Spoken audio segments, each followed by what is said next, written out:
Breaking news చూస్తున్నా. విశాఖ జిల్లా గాజువాక శ్రీనగర్ దగ్గర ఘోర ప్రమాదం చోటు చేసుకుంది.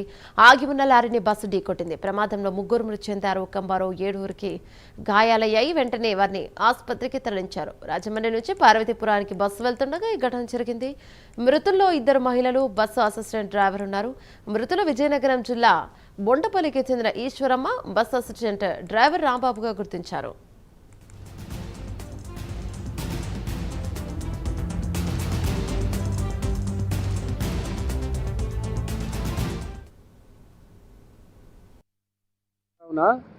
మన గాజువాక పిఎస్ పరిధిలో శ్రీనగర్ దగ్గరలో తెల్లవారి 4 గంటల సమయంలో ఒక లారీ బొగ్గు తీసుకుని వెళ్తూ టైర్ పంచర్ అయిపోవడం వల్ల ఆ రోడ్డు మార్జిన్లో ఆగింది. తెల్లవారి 4 గంటల 3 నిమిషాలకు అలాగా ఆగిన ఒక 7-8 నిమిషాల్లో ఒక ఆర్టీసీ బస్సు రాజమండ్రి నుంచి పార్తీపురం వస్తూ ఆ ఆగున్న లారీని వెనక నుంచి ఇట్టించింది.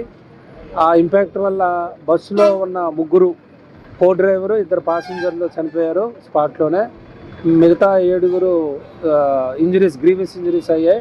వీళ్ళందరినీ కూడా కేజీఎఫ్ షిఫ్ట్ చేయడం జరిగింది. లారీ డ్రైవర్ని తర్వాత వీళ్ళందరినీ కూడా అదుపులోకి తీసుకోవడం జరిగింది. క్షతగాత్రులకి మంచి ట్రీట్మెంట్ ఇవ్వడానికి చెప్పడానికని మేము ఇప్పుడు కేజీహెచ్కి వెళ్తున్నాం. ఇది కేసు మన గాజువాక సిఐ గారు హుసేన్ గారు కేసు నమోదు చేసి దర్యాప్తు చేస్తున్నారు.